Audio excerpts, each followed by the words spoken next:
Salam, salam. Chers téléspectateurs qui nous suivent à travers le monde, on vous salue. Votre serviteur, l'ambassadeur depuis Paris from Kenyaïli. On vient pour ce live extraordinaire, exceptionnel qu'on fait, comme chaque soir, pour établir la vérité et parler de l'actualité au Sénégal, en Afrique et dans la diaspora. Di len ziaré bu baax di ñaanal ñëpp guddu fan wër sutura afiya aduna alakhira di ñaan nak sunu nuyo fekk len ci jamm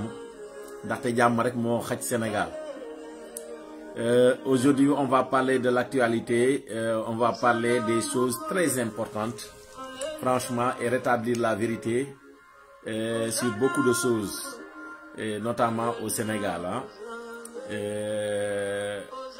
kon nak ñuy wax rek ngeen ñep ngeen partager,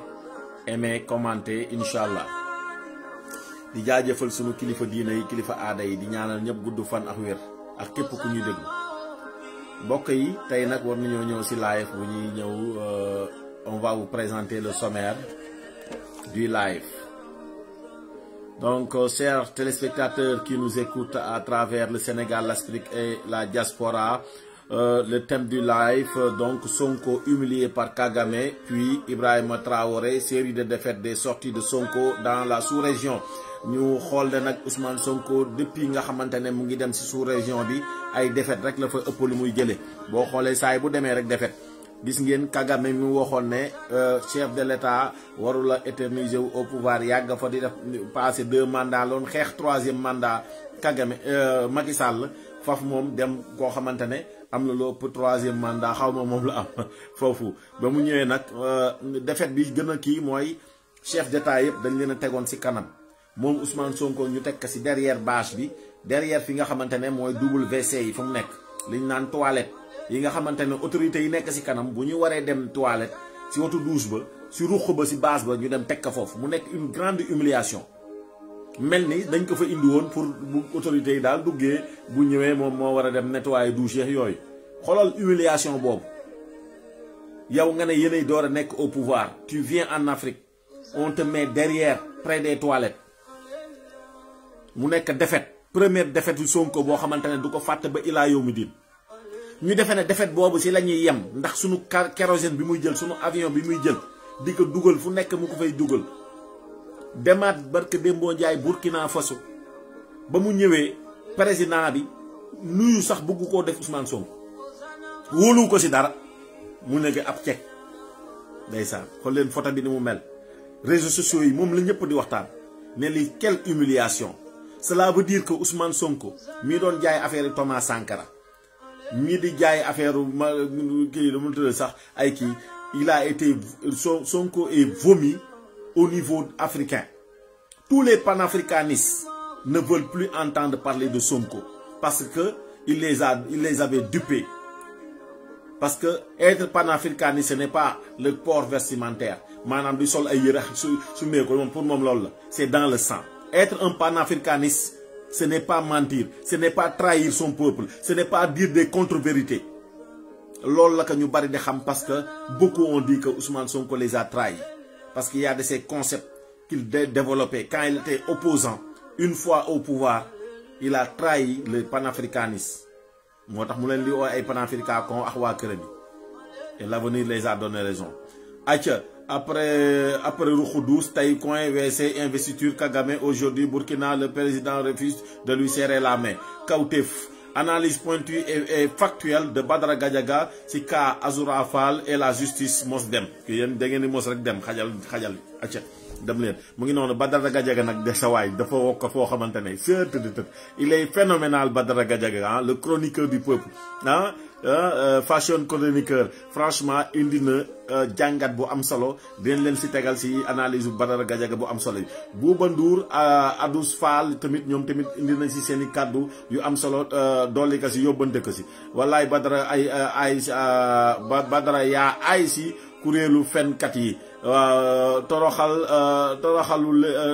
toroxalu yawmul juma li ne toroxal yawmul juma la leen Badara Gadiaga defal moom la internet yi wax. acca bu ñu paree si loolu dinañ ñëw Bouba Ndour Adous Fall tamit ñëw nañ si bu tamit dolli si acca dans le désordre un pays ne peut pas se développer Serigne Mbacké Ndiaye wax loolu dinañ si ñëw waaw ndaxte pays mën na développer si désordre ndeysaan opposants yi lii moo tax ñu noppi nee na gars yi ñooy gouverner ñooy opposer seen bopp te dinañ si ñëw bu ñu jëlee vidéo Badara Gadiaga bi teg Ousmane Sonko mi nga xamante ne day wax di weddi boppam di dégg di dindi ay déggeem di la wax caisse noire dafa xaraam bu subaa mu ne mu dagan na ne waaw mu yàpp mbaam xuus dafa xaraam bu subaa mu lekk boo ko waxee mu ne la ah dagan na tey Sonko daal moom noonu la fi nekk caisse noire xaraam na suba mu ne la dagan na jëlee ko 7 milliards yóbbu 11 lañ wax xaw ma président de la république seen gars yi ñoo koy wax moom 9 milliards. président assemblée nationale 50 millions par kii presque boo xoolee rek la ñu jëlee woon dindi woon fi ses au conseil collectivité xaalis bépp yóbbu nañ ko fële sax pour caisse noire ba ñoom ñu yor ko te nee na dafa xaraam de léegi nee na salaire 4 millions soxlawu ko ku yor 9 milliards caisse noire looy doyee salaire 4 millions xanaa loolu mooy seeñu nit ñi nag. maanaam jël di sucé askan bi di la cotiser yow gisuñu nga leen di di jàq ñi di liggéey di dàq médecins yi élèves yi étudiants yi ñëpp am ay problème chômeurs yi bari plus de 40 000 chômeurs am et cetera étudiants yi fay ñu leen ñi feebar mën nañoo faju mag ñi et cetera jiw et cetera tout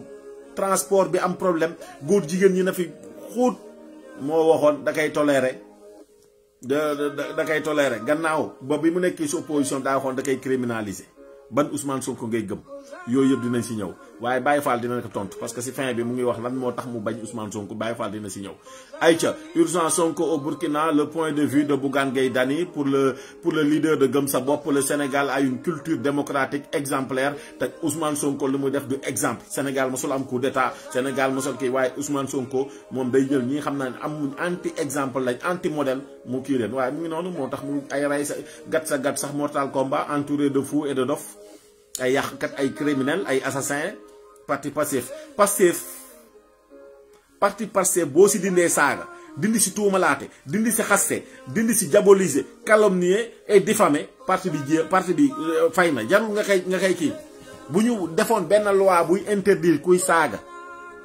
wala xaste wala tuumalaate Pastef jéem parce que amuñu débat bu ñuy teg si place publique bi loolu rek lañ la mënal sosalaate tuumalaate xaste ak loolu kese jaxase ay nit jaxase ay mbokk jaxase ay am di jàmm et cetera wóllëre papax yaay papax doomax baay et cetera yooyu koñ ba ñuy ànd say moroom ya ngay ànd ndool wala ñi nga bokkal tour de famille et cetera koo gis mu ne dalaa contre rek moom fekk na Pastef la far te ay saytaane lañ nekk la majeure partie ay saytaane lañ dañuy yor seen doom mu gën a ëyib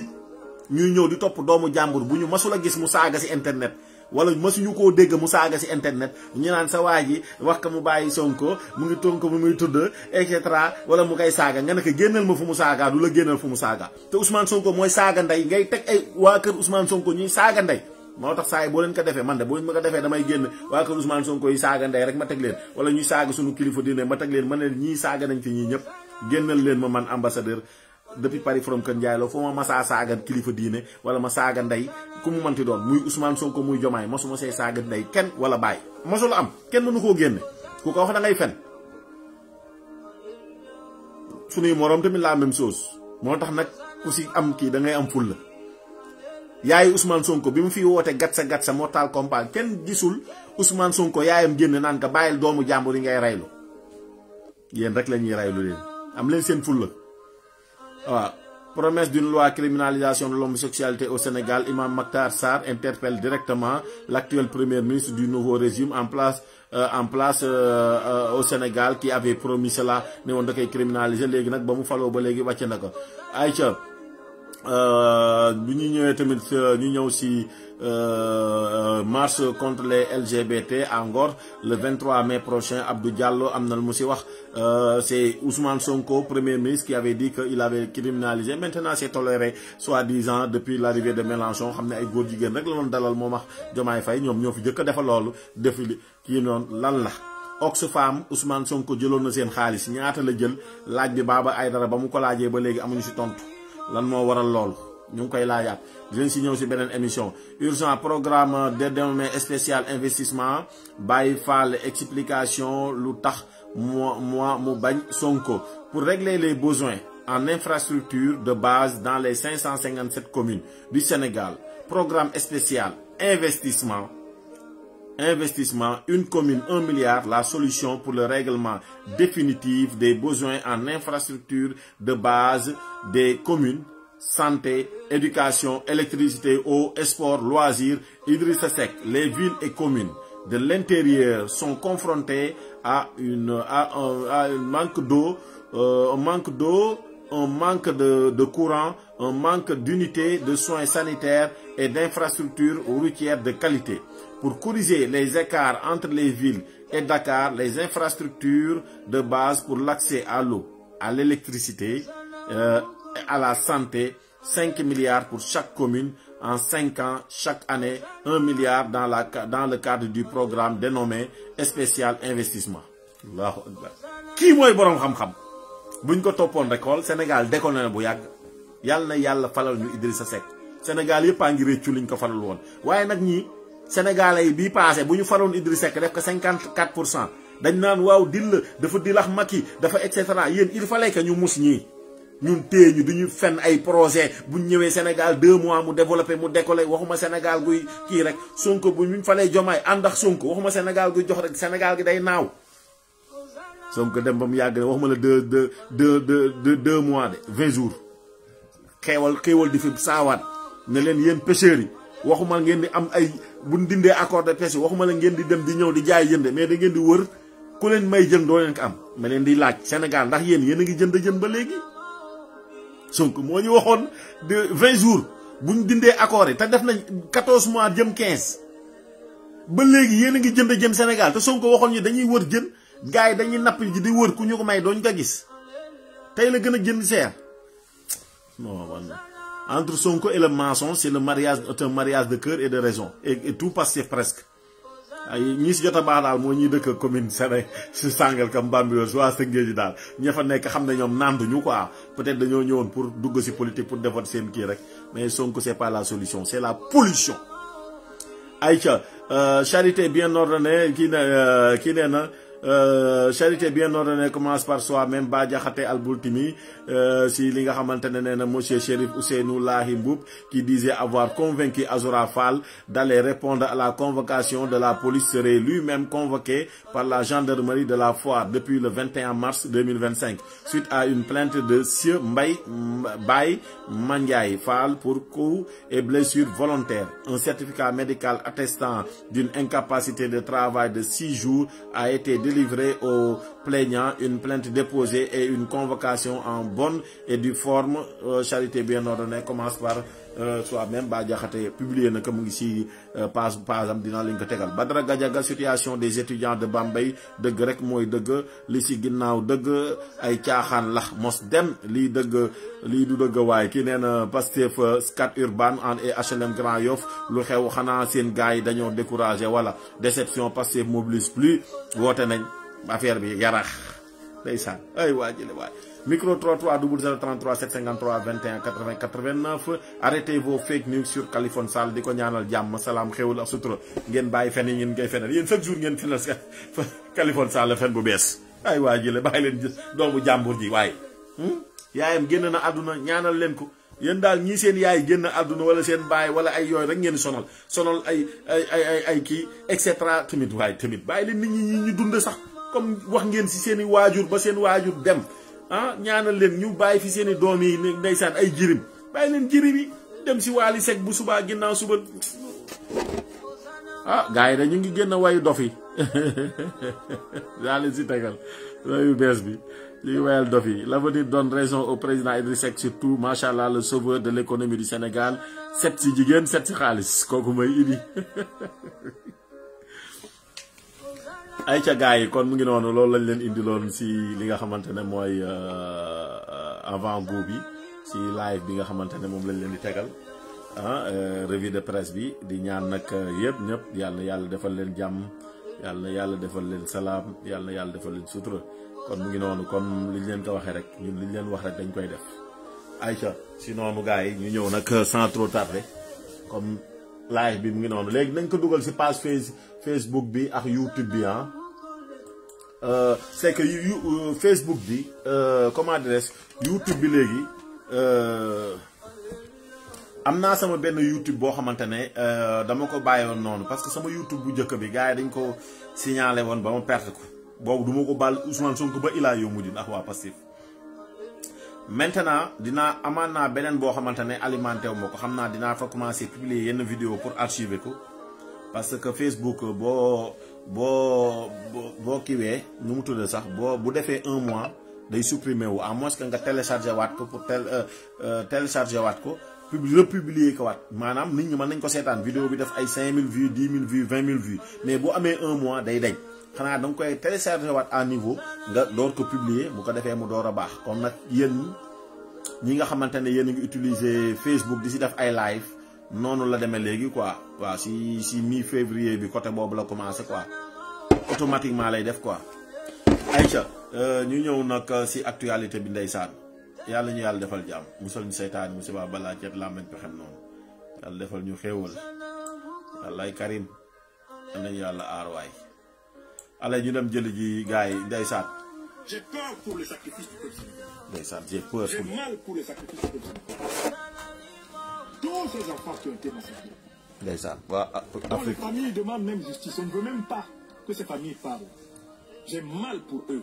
quand je vois cette bouillabaisse qui nous est présentée comme étant de la politique, de la grande politique. Sagna, lui aussi veut nous expliquer que nous ne comprenons pas la politique. Guy Marius, vous allez m'expliquer la politique en Guy Marius Sagna, un brebis galeuse. Respectez notre intelligence. Wallahi. Ni vous, ni le président Bassirou, ni le premier ministre Ousmane Sonko ne pouvez nous donner des leçons de politique. Wallahi. En tout cas, pas moi. Si on devrait discuter de politique, moi j'enseignerais. Et vous, vous écouteriez. Vous le savez, non? Ça, c'est vrai. Donc quand je critique, vraiment je prends la peine de m'assurer des faits. Les faits. Les rares partisans de mes frères Dioma et Sonko qui n'aiment pas la vérité, je commence à le constater, et qui essayent de défendre l'indéfendable. La manifestation de Dakar a été autorisée par le gouvernement sénégalais. Parce que le gouvernement sénégalais veut participer à une opposition dialectique entre le peuple burkinabé et les autorités burkinabées. Écrivez ça. Voilà les faits. Voilà la vérité. Que certains n'aiment pas. Pourtant, c'est vrai. Voilà pourquoi le soutien de Dakar n'est pas à Ibrahim Traoré, qui mène pourtant la lutte du peuple burkinabé contre les terroristes, mais au peuple burkinabé. Mais c'est exactement ce que Amnesty a dit. Amnesty soutient le peuple burkinabé contre Ibrahim Traoré. Donc je ne vois pas la différence entre ce que Amnesty International section de Dakar a dit et ce que le gouvernement sénégalais a dit. Et on comprend donc que le gouvernement sénégalais est autorisé, que le Sénégal serve de base arrière pour des manifestations populaires contre le président Ibrahim Traoré. C'est logique. Mais c'est aussi logique, puisque M. Bassirou Diomaye Faye nous a dit lors de sa visite officielle en Côte d'Ivoire qu'Alassane Ouattara était un grand démocrate et un grand défenseur de la stabilité en Afrique de l'Ouest. Mais à partir de là, nous avons bien compris que si Alassane Ouattara était un grand démocrate, mais ça veut dire que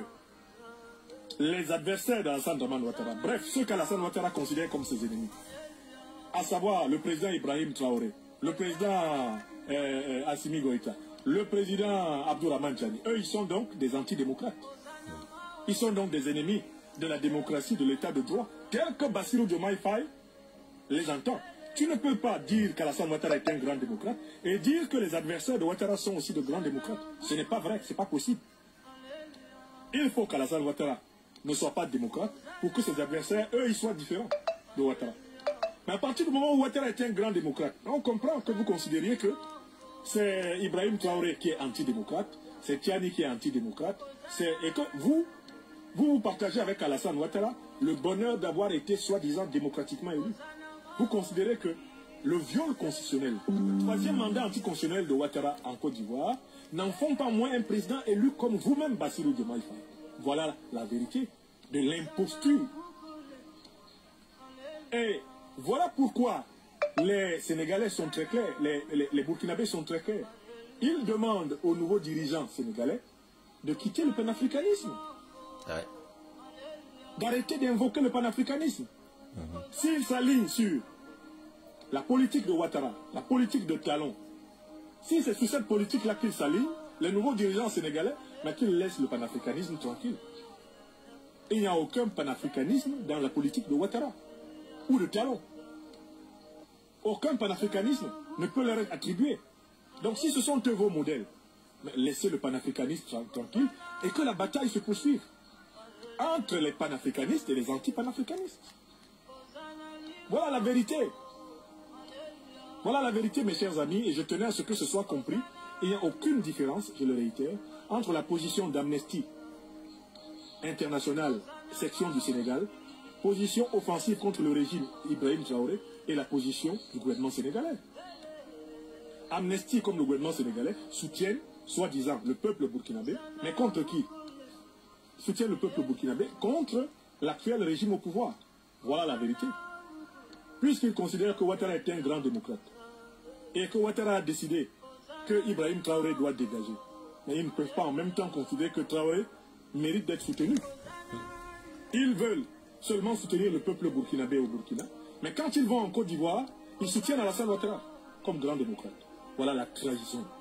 l'infamie, l'abomination, l'aventure ambiguë de Samba Diallo, alias Bassirou Diomaye Faye. Et les gens viendront encore dire que tu es très dur envers lui. Vous n'avez même pas honte. Je vous donne les faits à partir desquels je juge. Au lieu de regarder les faits, vous regardez ma tête. Il regarde ton doigt. Tu montres la lune, il regarde ton doigt. La vérité. Aimons la vérité. Oui ou non, Bassirou Diomaye Faye a traité Ouattara de grand démocrate?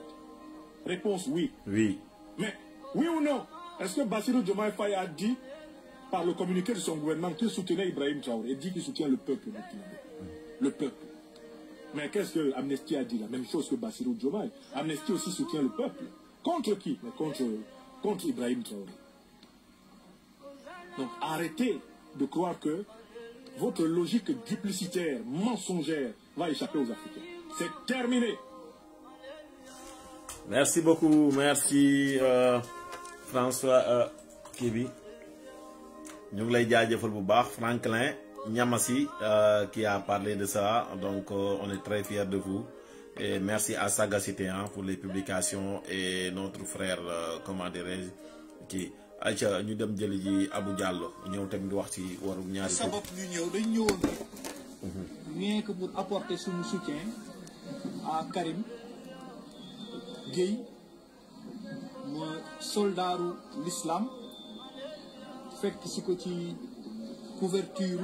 Mbagnick Ndaw nuyu naa leen ñuy gaa yëpp loolu moo ñu yëkkati woon gaa yi ñuy seetaan ñu ngi leen di ziar. Man, au début, je n'étais pas d'accord avec And Sam Djikoy. Je n'étais pas d'accord avec Karim Gueye. Nous sommes beaucoup combat, nous sommes beaucoup front. Si nous avons kaddu, nous avons kaddu fenen. Xamal ko ne ko combat bi ngeen di mener gëmu leen ko. Da ngeen koy utiliser politiquement pour accéder au pouvoir. Sam jikko yi waaw yàlla jox na la si dëgg nag waaw loolu te dëgg la sax d'une part ñamu àndal régime bi toog ma gis Abdou Karim Gueye moom kase ci ñi bokkoon sàmm jikko yi moo porté loi bi delloowaat ko assemblée nationale ma gis mu interpellé 2 députés de l'opposition et des députés de la majorité c'est la xam ni nag lim doon xeex tuddee boppam nitu dëgg lu mu gëm la ci laa xam ni nag nekk sàmm sa jikko di sabab ñu ñëw dañ ñëwoon rek. Merci beaucoup merci am na solo kon mu ngi noonu nag pour wane le 23 mai la kon nag gars yi ku mën a dem rek nga dem le 23 mai mooy marché bi ay ca feccu dof yaa ngi bii gars yi génn bala ñuy ñëw si kii bi gars yi bii lañ génn de dof comme léegi Azoura Fall dañ ne dafa yor kayitu dof ah dafa yor kayitu dof moom lañ ko wutal kër Ousmane Sonko ay nitam léegi ay kayitu dof la leen wutal pour li ah waaw bii mooy wayu bees bi leen jaay waxi dof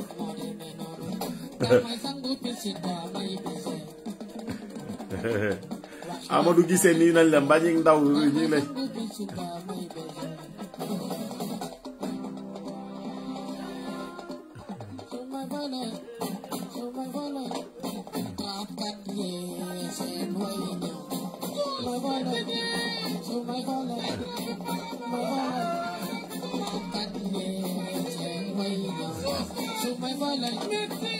waaw mu ngi noonu acca gars yi moom lañ génne waxi dof comme léegi dof dafa xew Sénégal mu ngi noonu comme dof dafa xew léegi da ngay ñëw boo noonu nit xam nga bu jëkkoon gars yi dañuy màndi bu ñu màndee ñëw saaga la bu la nit bëggee wax dara day màndi ñenn ñi dañuy bàyyi ba match am nga gaare sa oto ñu ne xeex am na ñu dem fekki sa oto fa nga gaare ñu toj ko wala ñu yàqal la ñeneen ñi nag comme la Youssou Ndour wax rek nit ku lay wut jéem manu ko day xool fi ko gën a jigéen mu jaare fa ba yàqal la nuñ bari noonu la ñuy def voilà ñu bari noonu la ñuy def yenn acteurs politiques yi noonu lañ koy def et cetera ñu bari subir nañ ko damay jaajëfal rek gars yi nga xamante ne jot nañoo dund loolu di leen jaajëfal seen endurance acca ñu dem jëli ji président Idriss Seck Bouba Ndour li muy wax le truc de rupture ak affaire yooyu c'est redéfinition de nos priorités. Le Sénégal ñaata région la am 14 régions. Ah, 14. 14 régions environ. Les gens vivent dans des conditions 557 communes. wax naa leen ni Idrissa Sénégal. ndeysaan kii da leen a dépassé. penku ba soowu. Allahu akbar. bët Saalum bët gànnaar. li ñu constaté. maanaam li ñu seetlu. mooy décalage bi écart bi différence bi dafa jéggi dayoo diggante Ndakaaru ak dëkk yi nekk ci biir réew mi.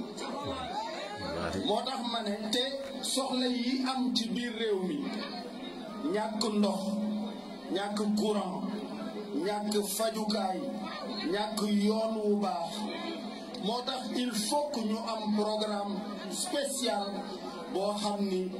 day rattraper loolu maanaam vraiment ñu bàyyi xel askan wi nekk ci yeneen communes yi nekk ci Sénégal moo tax ñu tabax benn programme spécial d'investissement boo xam ni ñoo ngi ko tuddee une commune 1 milliard. Allahu akbar. Une commune 1 milliard pendant 5 ans mu nekk 5 milliards. pour ñu def rattrapage bi. Allahu akbar. un réel problème de priorité. te pour man. Allahu akbar. gis ngeen non buuba may ma ñëw rek gis nga Idrissa Seck ba muy génnee kii bi nii bu ñu wax ne une commune 1 milliard léegi mooy problème bi nga xamante ne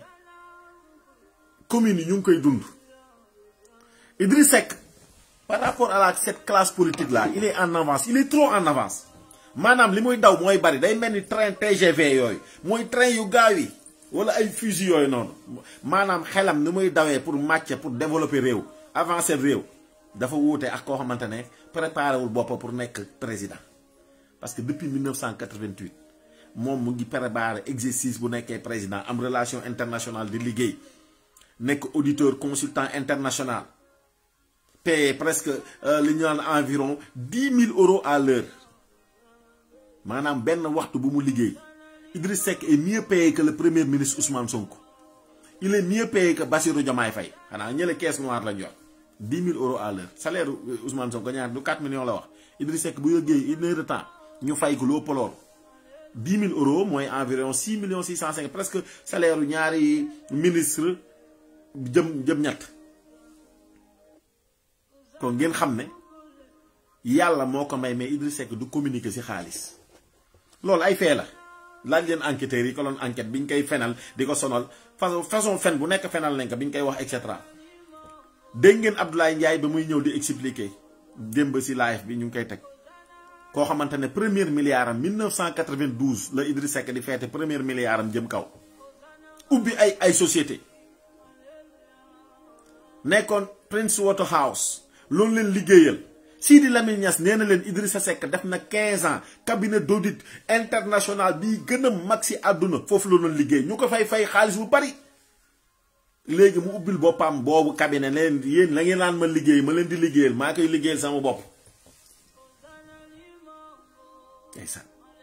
kooku il est en avance.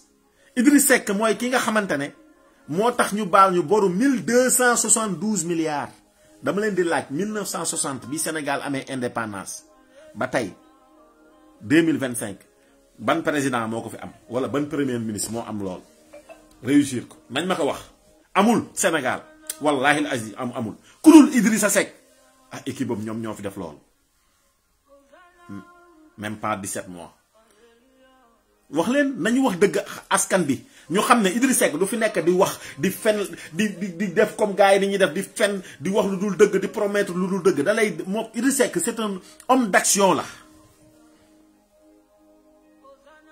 maanaam Sonko ak Diomaye Macky Sall président Macky Sall 2 mandats yi nee nañ leb na plus de 1800 milliards environ.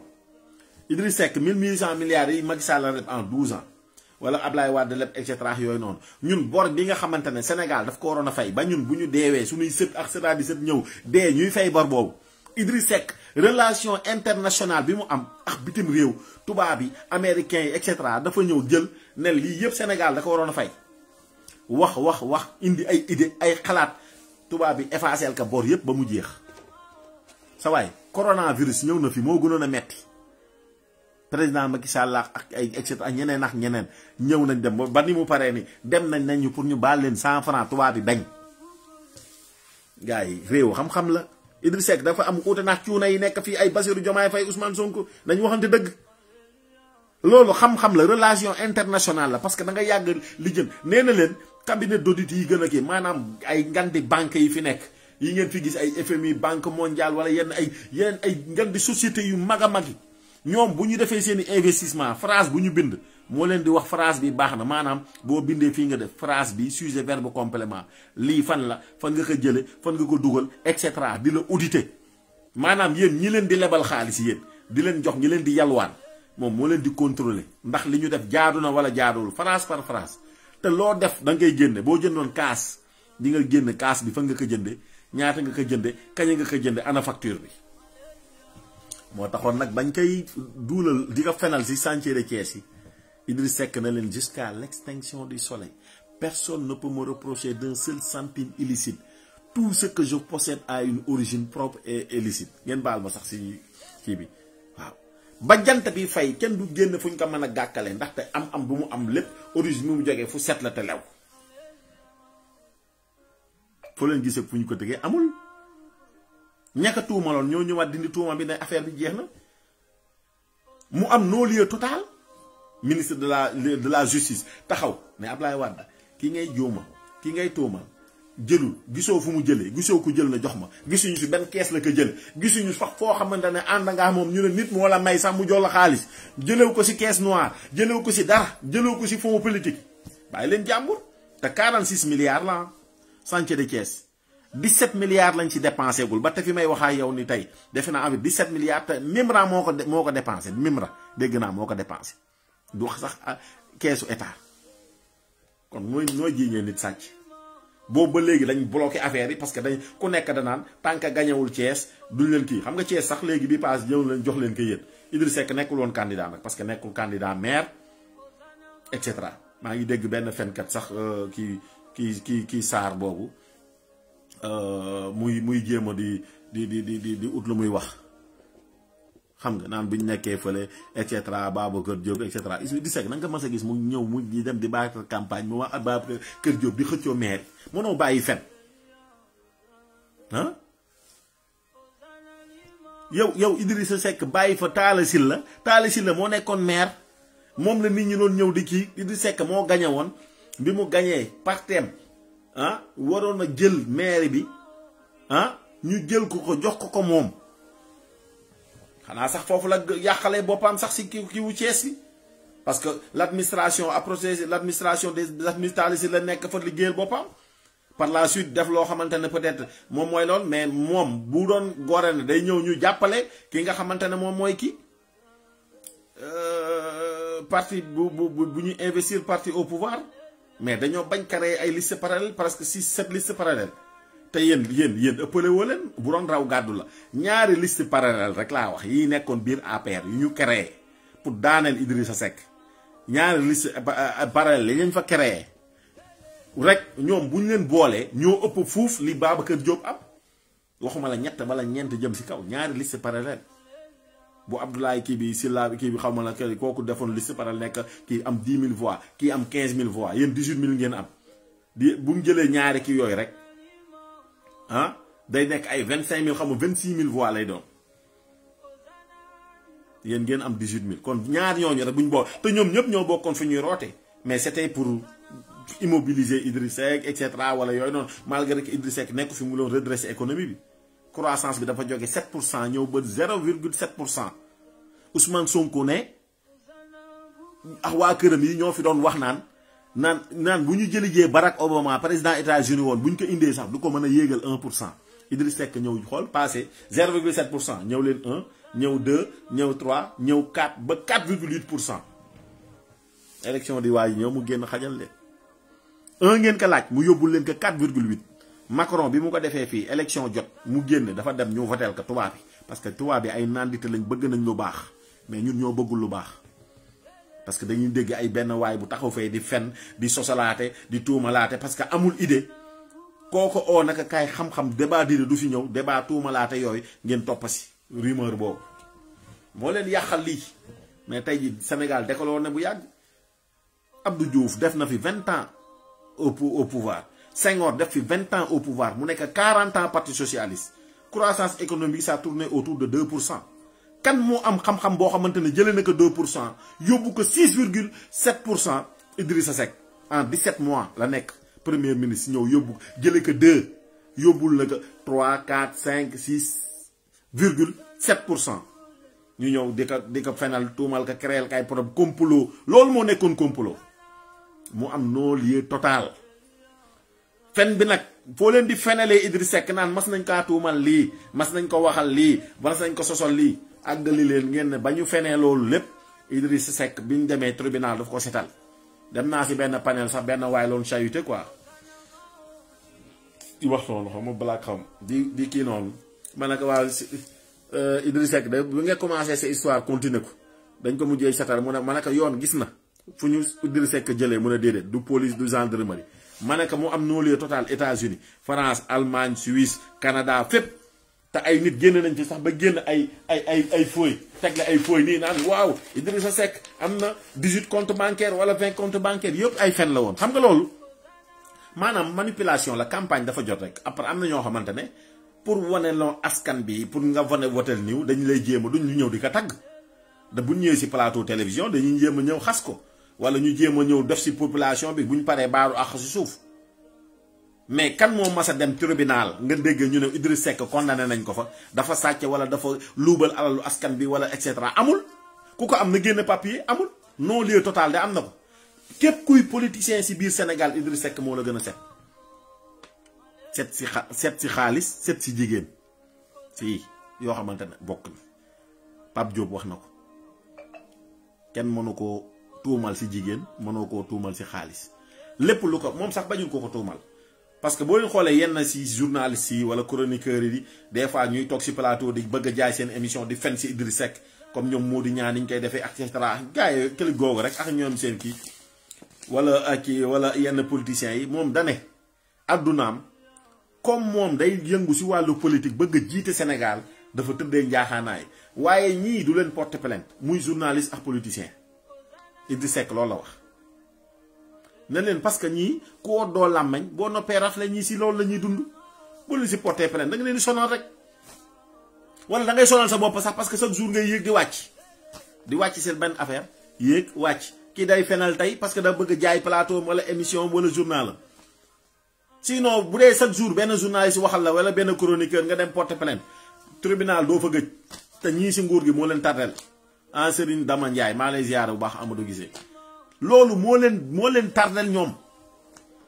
moo tardel keneen moo tax j'ai vu Moustapha Diakhaté sax il a repris ça am na journaliste bu ko sonaloon Moustapha Diakhaté te mu nekkoon APR nekkoon kiiwu parlementaire mu ne am na journaliste bu ko fenaloon ba mu porté mu njëkk dafa ñëw à genoux di ko baalu ax mu ne si la mujjee ne léegi du leen porter plainte jël la Idriss Seck loon wax Idriss Seck yàgg na di wax ay trucs de valeur de principe yoo xamante ne ñu bari après dañ koy ñëw même sans le citer dañuy xam ne Idriss Seck moo ko fi jëkk a wax comme ba muy wax jusqu'à l'extinction du soleil Sonko di copier programme Idriss Seck yi ñu ngi koy copier bii paa xam nga tegal nañ leen fii chaque commune 1 milliard lii bu ko ñii defoon kon ñun développé nañ bu yàgg kon première année bii sunu commune yi ñaata milliards la ñuy am mais defuñu ko programme investissement une commune 1 milliard 557 communes kon 557 milliards de kii nañ ko loolu dinañ ci mën a defal ay poste de santé dinañ ci mën a defal électricité dinañ ci mën a defal éducation bi dinañ ci mën a kii sport loisir et cetera yooyu yëpp dinañ ci mën a def nga def ko pendant 5 ans 5 milliards dugg na fi te doo ko yëg sax bu baax mais loolu xam-xam la Idriss Seck moo yor xam-xam bi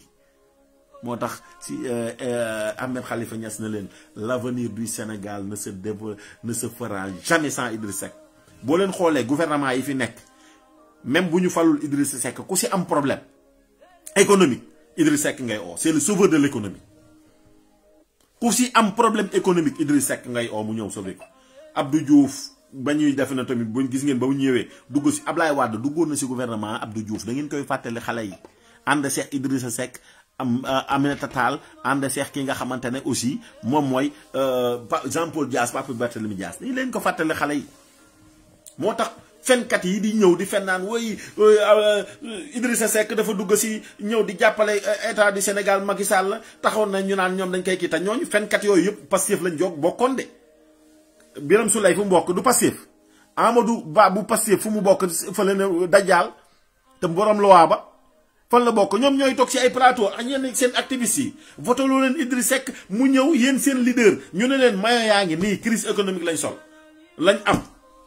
crise économique y a une crise économique au Sénégal qui peut gérer quoi domaine baa ngi nii poste yaa ngi nii yéen ñëpp ngeen daw Idriss Seck ñëw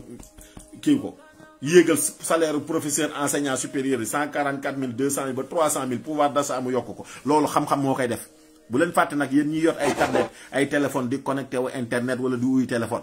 li ngeen yor noonu barkeeb Idriss Seck la moo yor nootu lemen di Sonatel indi ko tax ba tax Sénégal connecté avec l'extérieur kuy wuy téléphone di TikTok wala ngay WhatsApp wala ngay live wala ngay def ay kii santé ko Idriss Seck ndaxte moo fi indi internet may ko état du Sénégal chiffre d'affaires Sonatel ñaata la ñu waxoon daaw xam nga daa jël 150 milliards xam nga par trimestre 3 mois yi nekk presque l'année ça peut faire 600 milliards quand même mu xañ ko boppam xañ ko famem xañ ko parten et cetera loolu moo ëpp sax fonds politique gu Ousmane Sonko kii moo ëpp fonds politique gu Ousmane Sonko kii de Idriss Seck xañ milliards yooyu yëpp boppam xañ ko famem neen ministre d'état la day bañ day def délit d'initié lu fi Idriss Seck def ceeb bi ngay lekk rue parfumé bi moo ko fi indi PL 480 dem leen ngeen xoole ji ko ceebu fas bi lañ doon lekk bu am ay tànn am maalam picc ku ko lekk sa kii bi dañ leen di fàttali gis ngeen li naan 17 fois di nga ko wax dans la journée ihdina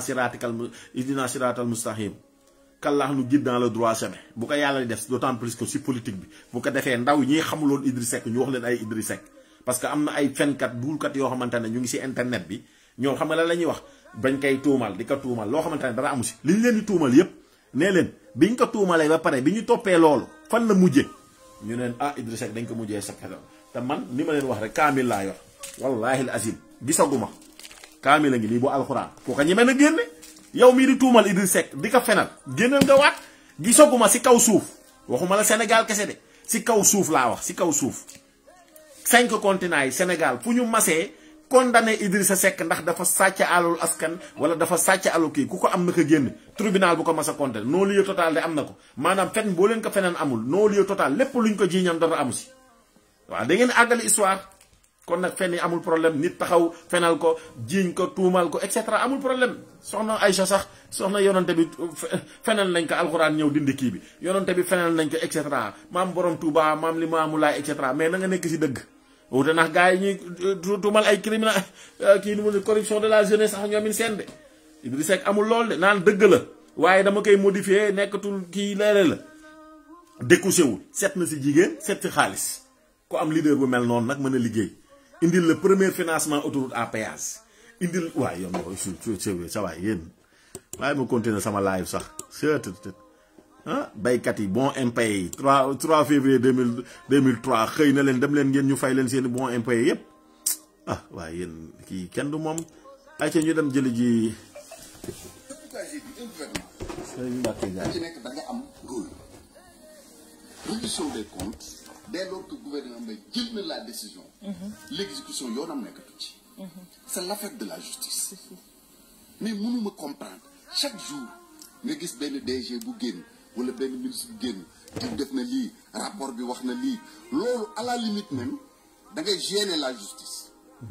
pour revenir ci exemple bi ñu wax léegi premier ministre xam nga dem na démb seeti Azura man wóor na ma ni j'ai pas vu les magistrats mais wóor na ma ni il les a gênés. voilà gêné parce que gis naa déjà ñuy bind naan pression la ñuy def sur la justice. c'est gênant de la même manière moo tax ma wax li ma wax ni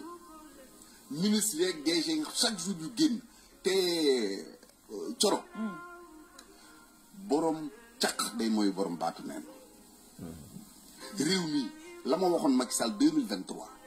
ma ne ko dénk ju ko Ousmane Sonko yow lañ ko dénk su baaxee tey bu xar manqué kenn lu woo Macky Sall ni ko xar yi de Ousmane Sonko la ñuy wax ak Diomaye problème bu am ñoom la ñuy wax. mais est-ce que aussi attends s'il te plaît may ma tudd maagale te réew kenn mënu ko développer dans le désordre. c'est pourquoi j'ai dit un gouvernement ku ci nekk da nga am rôle réduction des comptes dès lors que le gouvernement jël na la décision l'exécution yoonam nekkatu ci c'est l'affaire de la justice mais mënuma comprendre chaque jour nga gis benn DG bu génn wala benn ministre bu génn di def na lii rapport bi wax na merci beaucoup loolu à la limite même da ngay gêner la justice. merci beaucoup li mu wax dëgg la man ànd naa si merci Serigne Mbacke Ndiaye ànd naa si man ambassadeur depuis Paris Forum Kër Ndiaye Lo acca bu ñu paree ñu dem jëli ji Baye Fall nag day expliquer li tax mu bañ Ousmane Sonko ñu ngi ñëw si Badara Gadiaga de moom laay finaaloo gars yi Badara Gadiaga ngi ñëw après Baye Fall. salaamaaleykum gars yi salaamaaleykum. waaleykum salaam. nee na ma sama xarit ban problème nga am ak Ousmane Sonko est-ce que mën nga ma ko wax s'il vous plaît mën nga ñu expliquer s'il vous plaît nee naa naan expliquer quoi ñoom sama problème ak Ousmane Sonko rek mooy fen yi ñuy fen Sénégalais yi te man ma xam ne day fen Sénégalais yi loolu rek mooy sama problème Ousmane Sonko personnel aw ma moom problème parce que ba ñu nekk impôt xaw ma ko lijjantiwuma ko sama yoon nekkul ci moom mais depuis mu ñëw ni ma Alioune Sall dafa maa yoral 400 000 may xaar 400 000 mu tax sama yaakaar. wallaahi yaay doo gis dara. mu ni violu Adji Sarr projet foofu mu am may xaar projet mu tax sama yaakaar. du ñëw. mu ni pétrole bi dañoo taxaw ay pipeline yooyu di yóbbu pétrole. pipeline yi. ma naan kon jeex seen pétrole bi jeex na mu xëy le 14 juillet 2024 ma gis première baril pétrole génn ma xam ne kon tas na sama yaakaar fenn na. yàgg na koo tas de. mu ne dossier Mame Mbaye Niang am na rapport bu ko épinglé IGF may xaar mu indi rapport mu xëy ni ma Kër Masar la taxaw di ma si internet laa ko jëlee. ma ne ko waay garawul. doo gaaw a. ma xëy suba mu waxaat ma xëy ma Thiès gii. Thiès gars yi waaw Thiès. mu ne am na gaz ba américain yi ñu ngi koy métti. ba gars yi naan non kon Idrissa Seck ma ne déet waay ñu xeer suba Ousmane Sonko nii bu teer bi demee jëm ñaa di jël si Macky Sall mu santul Sonko mais ma gis ni ba léegi Sonko la sant teer bi mi ngi dem di ñëw rek mu xëyaat suba mu ni chiffres yi dañ koo falsifié may xaar mu indi ci leer ba tey indiwu ci leer mu ni FMI dañoo nëbbu FMI ay bor ñu xëy suba FMI ni ko indil ma kayit yi firnde ni am nga bor ba léegi indiwul. lu koy indi. 2014 ba tey Ousmane Sonko dindiwul. boobu ba léegi mënul fexe ba teg ci taabal bi li mu wax man loolu laa am loolu mooy sama problème mais man ak Ousmane Sonko amuñu problème personnel parce que xaw ma ko li ma xam ci moom mooy taxaw na télé di wax génn ñoom samay nopp li muy wax ma koy déglu ma xam ni kii li muy wax nii dara ko ci dëgg te ma bëgg mu wax Sénégalais yi dëgg loolu kese. merci beaucoup. clair na kay. merci beaucoup. merci merci l'honnêteté sax dafa rafet ni nga koy expliquer dafa leer nañ la yaa mën a expliquer ndeysaan kontaan nañ si yow de ndeysaan yàlla defal la jàmm. Abdou Nguer nag nañ ñu wax firi Abdou Nguer moom la gars yi wax de Abdou Nguer a ngi nii. Free Abdou Nguer et les otages politiques Lat Diop free Farba Ngom free Abdoulaye Ndiaye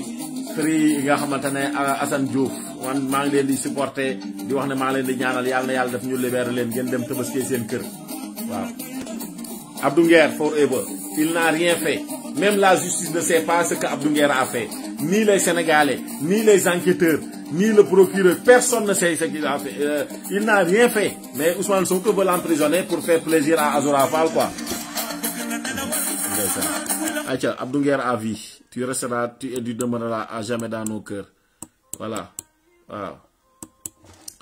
Aïcha, moo nekk nii mu ngi nii Abdou Nguer ak nii. Jaay doole bi ngeen di jaay Abdou Nguer ni ngeen ko war a bàyyi.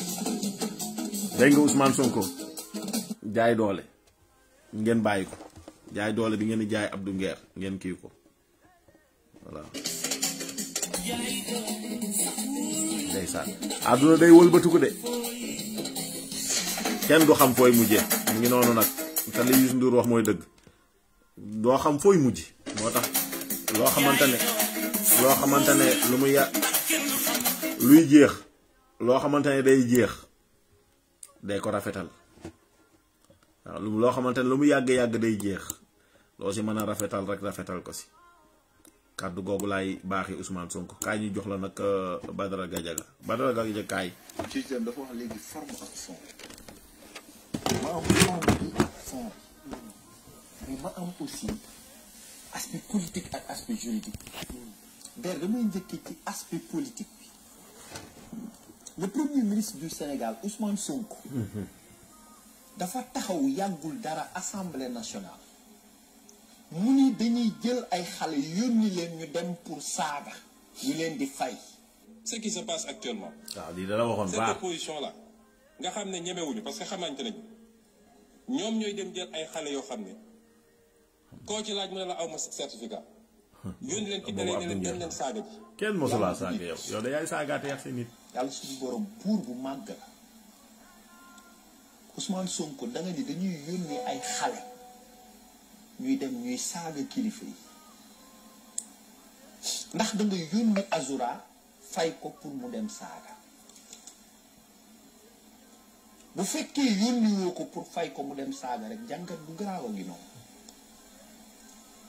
mooy wane ni yeneen xale yi doon saaga nga jiñ ni dañ leen fay pour ñu saaga ni sa njaboot yow amee ñu génn di saaga nga mën a comprendre ni yónni woo leen pour ñu saaga mënoon ngaa comprendre njabootu ñeneen yàlla du nit. wallaahi dëgg la. merci waay Abdou Nguer yàlla suñu borom. ok Badara Gadiaga. da ngay waxe dënn waxe sa xol mu corriger la ci ay fan. yow yaa ni xale yi nekk ci internet bi ak ci plateau yi ñu yónni leen fay leen pour ñuy saaga.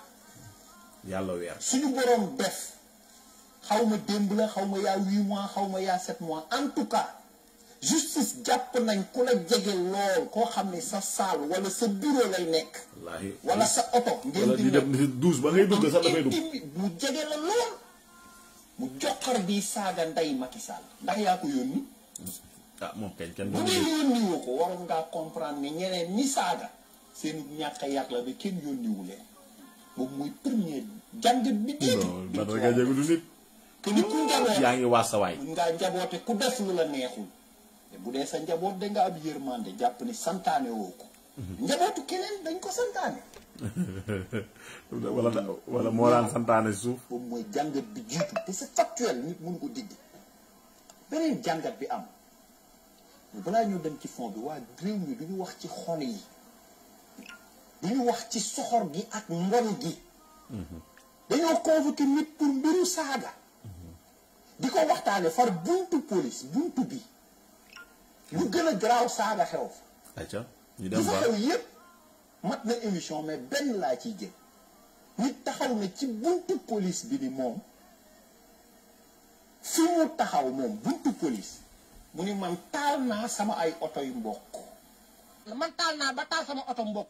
te xamuñu ko xam naa buñ ko déggee fii lañ koy déggee taal naa ba taal sama oto mbokk te ku ma jege la te réccuwuma si dara nag ndax booba taal rek la waaw. maanaam nit kontaan na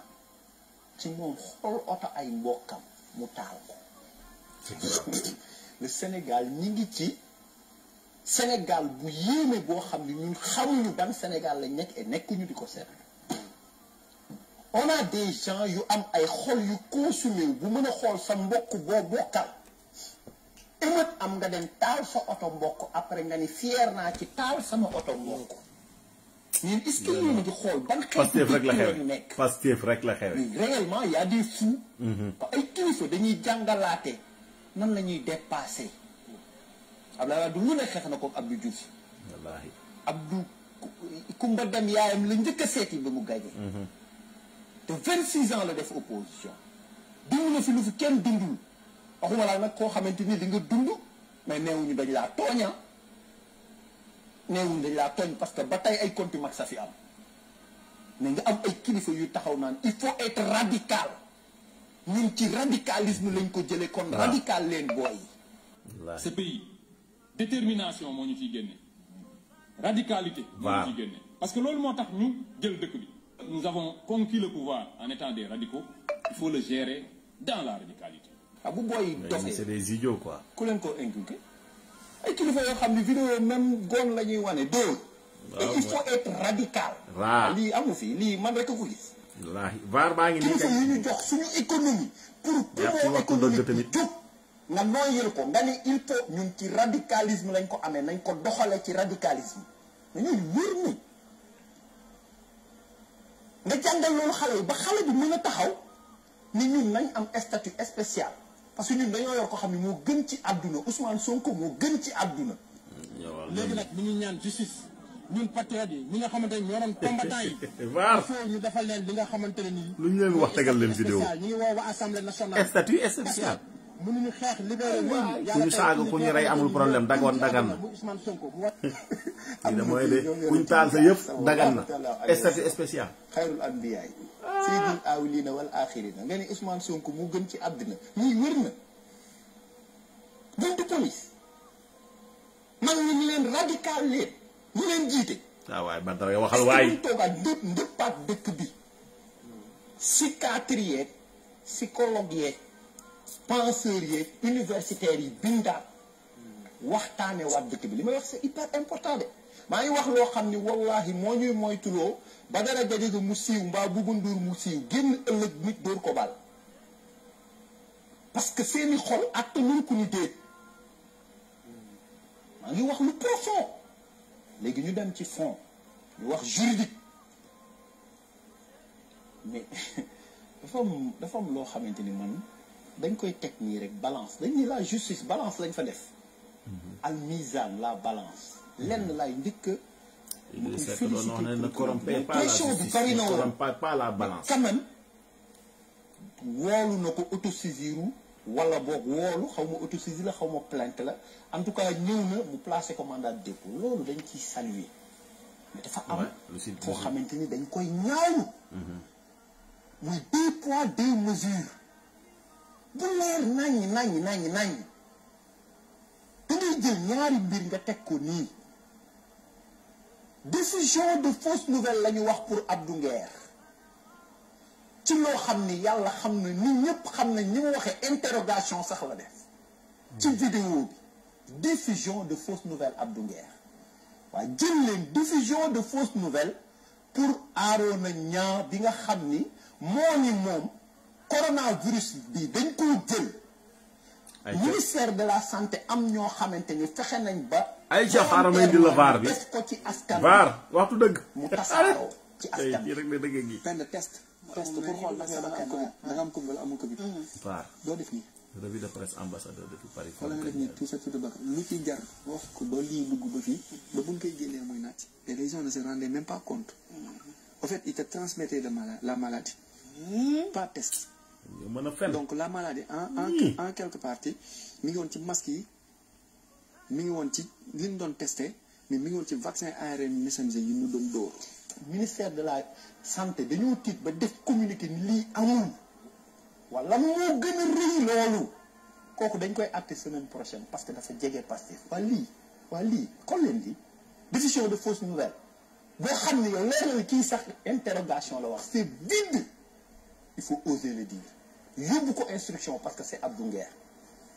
ñu jël koo xam ne dañuy suñu médecin yi assermenté xam nga lan mooy serment d'Hippocrate mooy da ngay waat booy doon médecin kooku waatoon ni day dekk médecin ñu ñëw tey ni ñoo jàllale coronavirus waa lu gën a grave loolu fu mu am kii dañ koy àtte flagrant délit ki wax lu grave lii kii ñu yóbbu ko instruction diffusion de fausses nouvelles extrêmement grave 2 poids 2 mesures beneen bii leeraat nañ Assane Diouf discours contraire aux bonnes mœurs Assane Diouf ñu ni saaga injure Bouba Ndour dafa wax kii ngeen ni dafa wéri di Azura man bàyyi naa Azura waa Kayre wér na beneen boobu bi wér na dañuy waxtaan Kayre wér na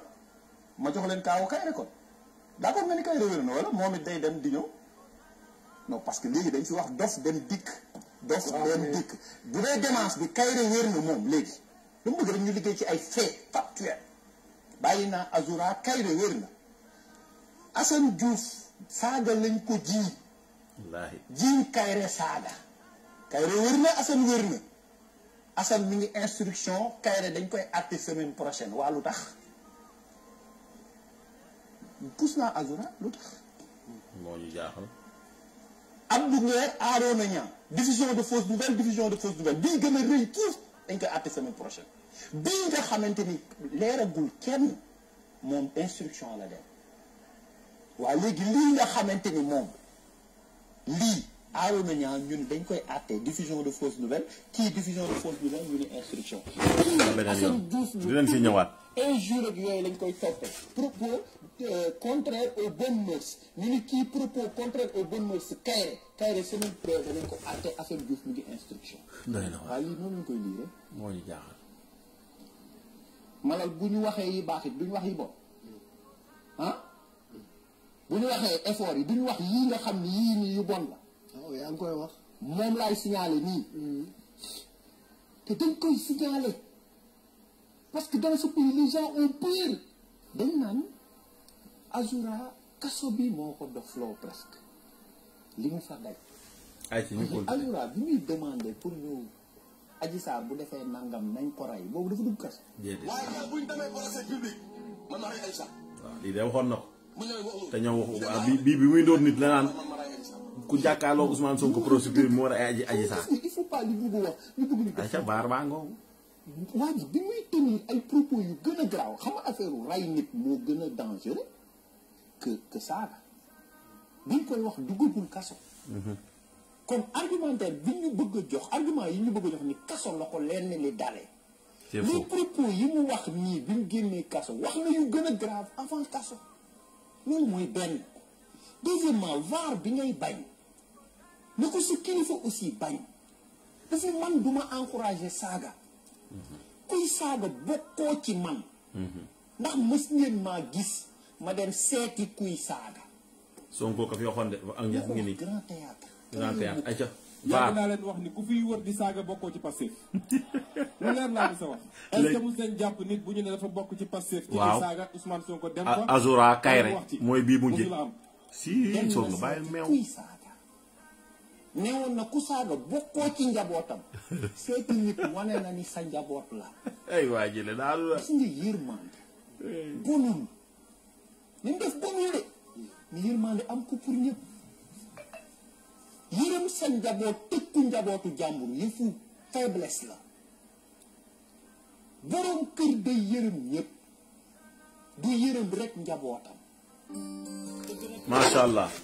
jaajëf Badara Gadiaga si ces vérités là yi nga xamante ne indi nga ko mu nekk vérité yu am solo ñu ngi la siy ñaanal gudd fan ak wér te li nga wax mooy dëgg borom kër day yërëm ñëpp waaw waaye yërëm doomu jàmbur yërëmoo yeneen ñi ayca ñu dem jëli ji kii Burkina Faso lorsqu'il s'est agi pour nous de contribuer donc pour que le FDS soit équipé, les députés n'ont plus de salaire aujourd'hui. Aïe waay. Des indemnités de session. Les salaires des ministres ont été diminués au maximum et le peuple contribue. Vous ne pouvez pas lutter et vouloir que les dirigeants soient dans un luxe insultant. Le peuple doit se réveiller et exiger cela de leurs dirigeants. Nous assumons. mu ngi noonu Burkina Faso nee nañ député yi amatuñu salaire kii Sonko seeti ji woon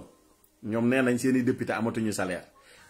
u ministre yi sax dañ ko gën a wàññiwaat ne leen yéen ñii nekk ci kaw yéen la ñuy dindi seeni salaire mën nañ leen jox yenn député yi bu ñëw yenn indemnité maanaam boo ñëwee assemblée nationale ñu xool na ni ñu la acca journée bi fay nañ la 10 000 wala 20 000 et cetera yoo xamante ne sa ndox ak sa yooyu terre à terre yooyu